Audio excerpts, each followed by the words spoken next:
Welcome to Playing with Fire, the podcast that's lighting the way to financial independence and early retirement. We're your hosts, Chris and Jenny Schultz, and we're here to take you on an exciting journey towards financial freedom, one step at a time.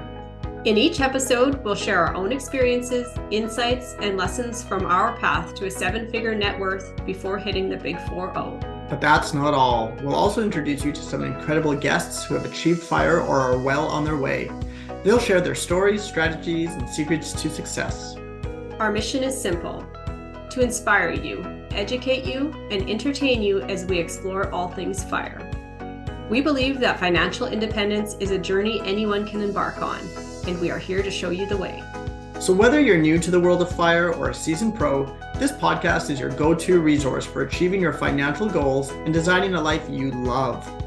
Are you ready to ignite your financial future? Then let's dive right in. Welcome to Playing with Fire, where your journey to financial independence and early retirement begins now. On today's episode, Jenny chats with Stephanie McLarty. Stephanie is a visionary who has seen all sides of the income entrepreneurial path, from borderline bankruptcy to multiple six figures. She is a FIRE movement lover who continues to expand on her income-generating stream aspirations.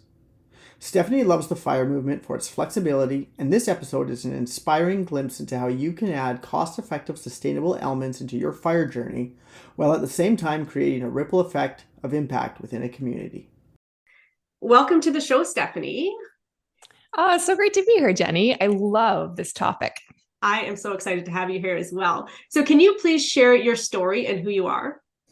Yes. Well, I started out back in 2010, starting a business in telecom reuse and recycling.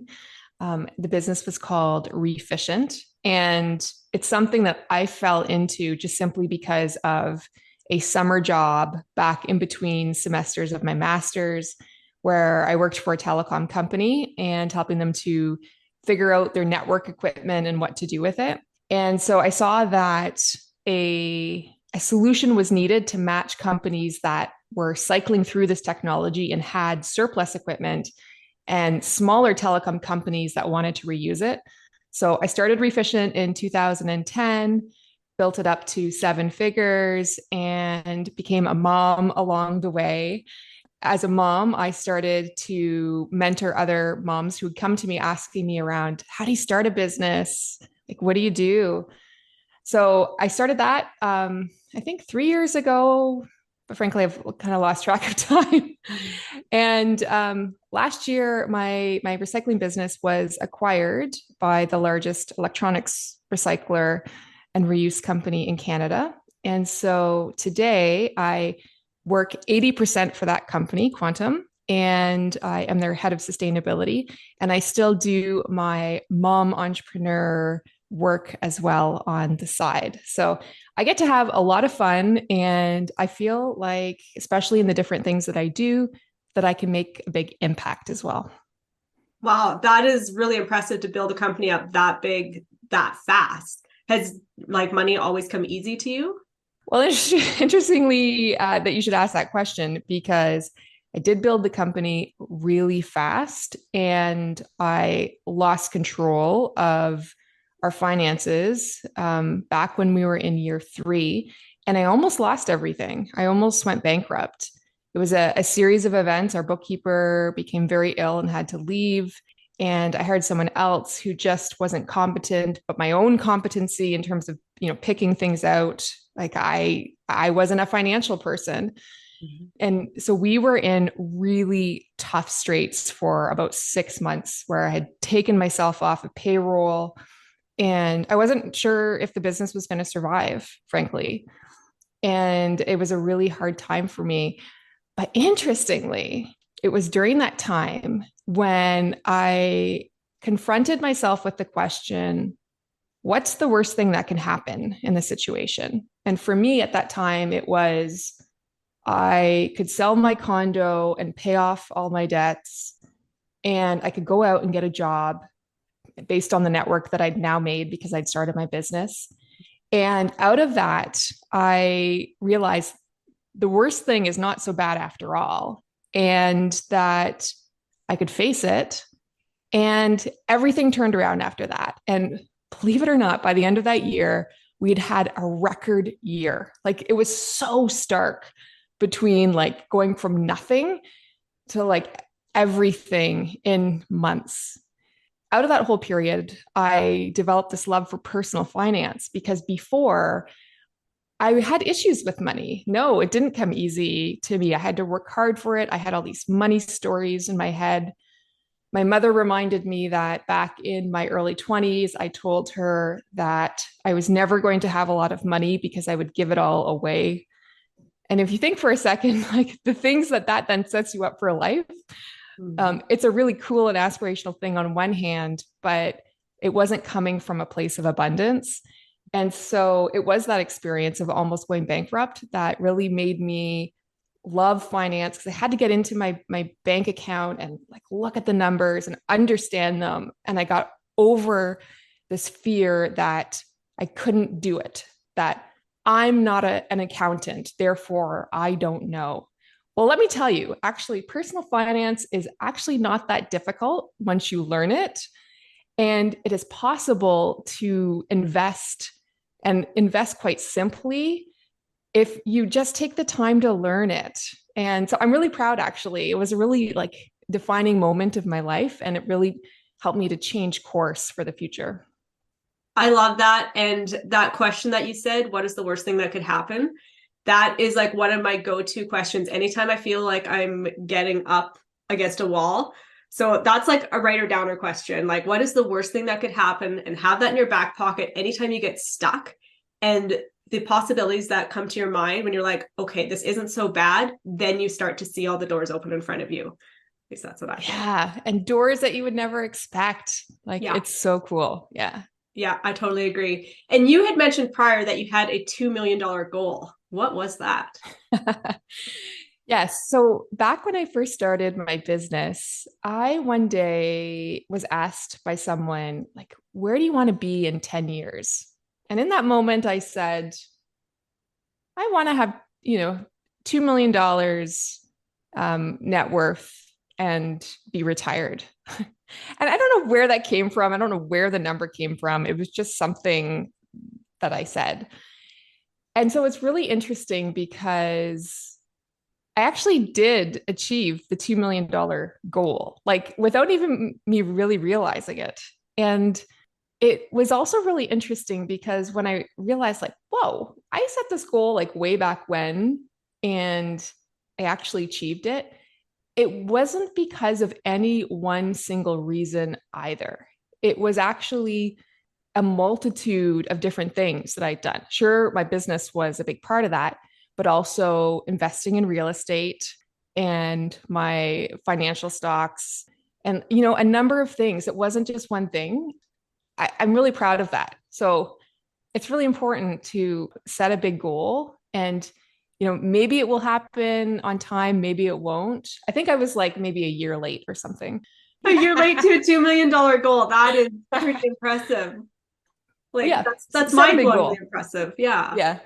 And I was just thinking about that actually this morning prior to coming on here. Like, what's my next goal? I actually don't know yet, but I'm going to think about that. Yeah. And I think you need to set one because clearly you're a girl that goes for goals. So what do your income streams currently look like?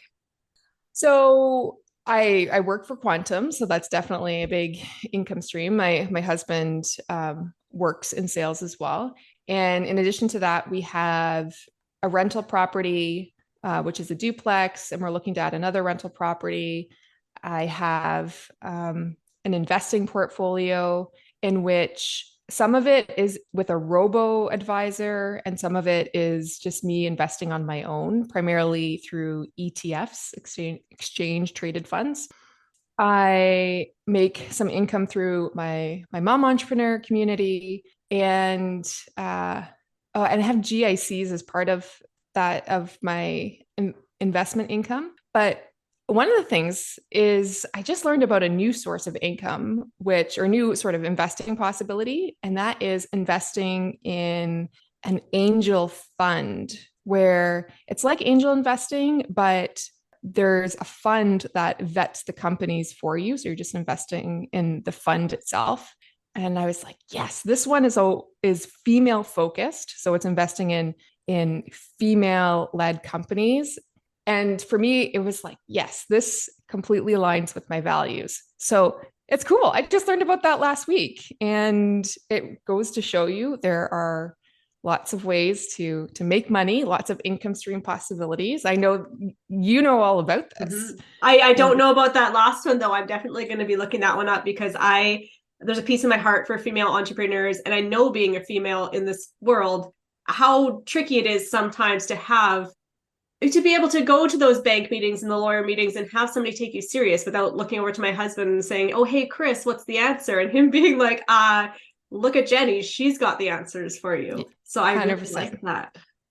Yeah. And just invest in educating yourself, investing in your own education, how it makes such a difference. And then you just see possibilities that you didn't see before.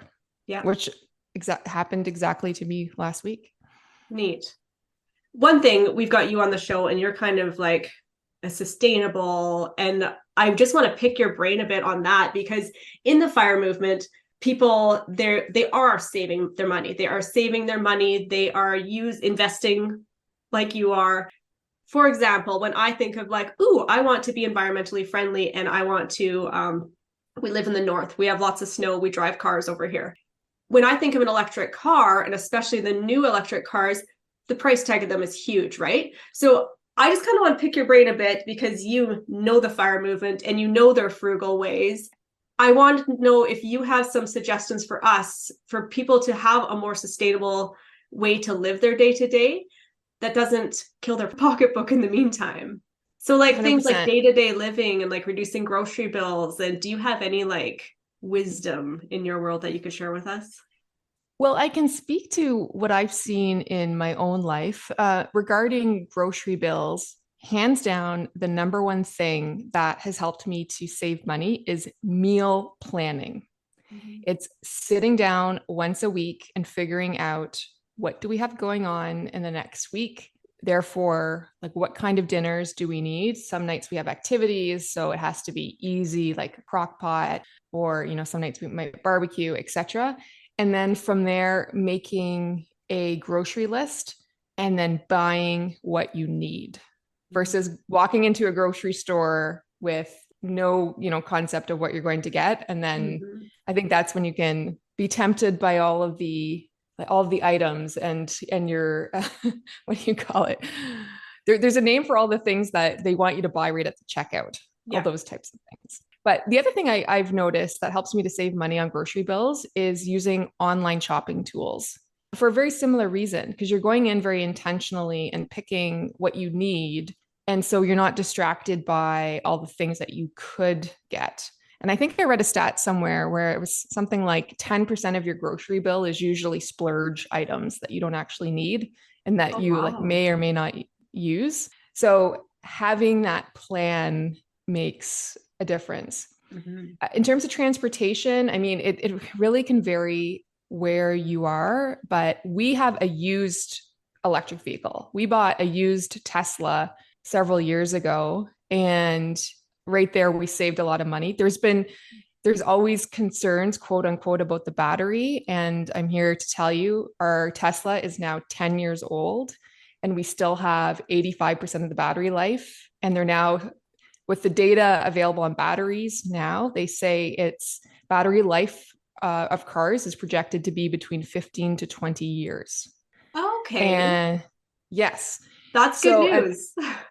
And that has been consistent with our experience. We still have lots of battery life left on it. And there's now just cropping up, it's in its infancy, possibility to refurbish the batteries, because an electric battery, it will only perform to the lowest charged module inside of it. So basically to its weakest link. But if that one can be pulled out and replaced, then all of a sudden, that might boost your battery life back up even more. So I'm not concerned about it. And I frankly love our electric car. So I definitely would recommend thinking about used EVs. It's just that the thing you have to check for is how the previous person drove the car. And you can do that through the data in the car. Because if they drove it really hard and they supercharged it a lot, then the battery life might be less than average. But those are things you can look up and like you can assess. So that's one thing. Just keeping your cars as long as possible. Like, do you really need a shiny new car, or is what you have now sufficient? Not succumbing to that shiny new syndrome. And I would say, around homes as well. So we bought a home in the country, and when we saw it, we thought, the home itself it's okay. It's a little like ranch style home, but the property and the location was amazing. So we bought it, and we've been in there 5 years. We're now doing a renovation on our home, and for years of thinking, should we add on here? Should we put a second story on? All these ideas around making the home bigger, we came to the conclusion that actually we could just reconfigure the existing space. We could like knock down a few walls, kind of rethink how we use the existing space and then just reconfigure it. And that's what we're currently doing. And we're living with our neighbors right now, to be honest. Okay. While we do that. Well, you must like your neighbors then. We do. And let me also say that they also have a young family, and we've been benefiting from the fact that there are 4 adults to 4 kids, and like lots of extra help, lots of extra cooks and those cleaning up. So it's actually been really great. Yeah, that sounds like a big perk for sure. Yeah. And then the other thing I was going to mention around homes, and it requires a little bit different thinking. We're putting heat pumps in our home. That's part of the renovation. So heat pumps are the next wave of thinking. It's where you've got a unit that sits on your wall. They've been very popular in Europe, and they do both heating and cooling. What we know now with the direction of the price of natural gas, at least here, is that in about 5 years' time, it will no longer make sense to put a forced air furnace in your home based on natural gas. Why is that? The furnace might be cheaper than, the heat pumps, but the natural gas will be far more expensive. We know that, the price is only going to go up because of carbon tax and supply and whatnot. So all said is it might make sense to put in heat pumps now to reduce your heating and cooling, because they are a lot more efficient than even forced air gas furnaces. They are more expensive up front, but there are some very compelling grants and loans through the federal government, at least here in Canada, one of which you can get a 10-year loan for 0% interest. Oh, wow. Where else can you get a 0% interest loan these days? Pretty much nowhere. That's really good to know. Like, I know my husband and I have talked about heat pumps, and we haven't really gone too far down the rabbit hole into really looking into them. Yes, you see that upfront cost, but I'm already seeing, like, as it starts getting colder here, the cost of the gas bills this year already coming in from the rental properties. I'm like, yikes. Like, we don't pay that all out of pocket. The tenants contributed that too, but if there's a way to lower that long term, that definitely is more appealing. Yeah, it will be more appealing in the long term. I can let you know. I can come back and let you know what our actual, utility bills are on the heat pumps. Yeah. But I think that's made a difference too, that people may not realize, is that there's been a big leap in technology with heat pumps, because it wasn't very long ago that they were only recommended as a secondary source because they didn't go cold enough. They didn't go down to -30 and whatnot, but now they do, because there's been technological advances. Oh, okay. That is a contributing factor too, because that's one thing that we found over here is we get those cold -30 winters, and somebody said, sure, heat pumps are great, but not in your city. So maybe I have to relook into that too, for the fact that they can handle the colder temperatures. Yeah, they can. So definitely something to look into. Good to know. Well, that's awesome. Thank you for sharing all of that. I just love you because you're doing your part environmentally. You have a well-rounded list of income streams. You have a love of the fire movement. You're like already there or well on your way. But you also have this deep passion for making a difference in the world.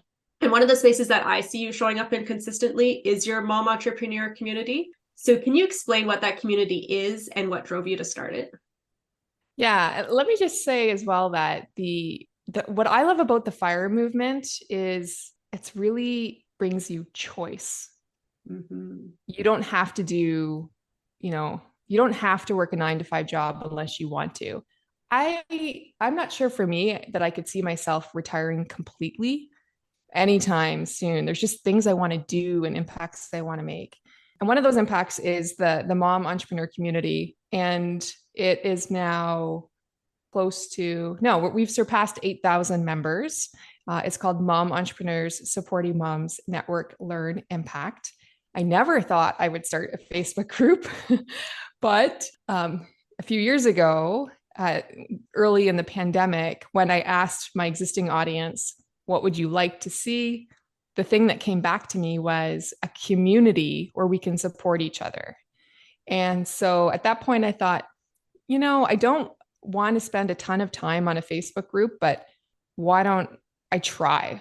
And I can always close it if it's not what I want to do. And we grew to 1,000 members in 6 months and then have just continued to grow and grow. And I love it. I love the sense of community because it's around, having each other's backs, but also finding those opportunities to work together and to grow together and make a difference in your business, especially online, which can be quite lonely at times, if not all the time. Yeah. So, And oftentimes too, I guess that loneliness of being online, and you're also dealing with a segment of moms who might be at home by themselves in the day with their kids underfoot. So you kind of have like a double whammy there. absolutely. And it is okay if you are, online with someone on a Facebook Live and your kid walks in. Well, in a mom entrepreneurs community, that is perfectly okay to have your kids live bomb you. Yeah. So, Yeah, that's fair. It happens around here. What are some struggles that you see moms facing when they're trying to build a business? well, you alluded to one, which is the whole, time aspect around, you have a family and there's, especially when your family is really young and you have needs to attend to and meals and, activities. It's hard when you don't have a ton of time. You have to basically be as efficient as possible with your time. So that's definitely one aspect. One really benefit that I see to mom entrepreneurs, which has intrigued me and why I chose to do this originally, is that I feel like with mom entrepreneurs, because we're moms, because we have kids, we're creating businesses that have impact because for example, we see the world that they're growing up in and the changes that are occurring, and we want to make a difference. We create businesses of service to others and become coaches and that kind of thing. It's about this greater purpose of the business, and I love that, and I want to see more of that kind of impact in the world. And I really do believe that mom entrepreneurs can change the world. I love that. I believe that too. So I fully support you. And you personally, you're a mom and you have tons of moving parts in your day-to-day life.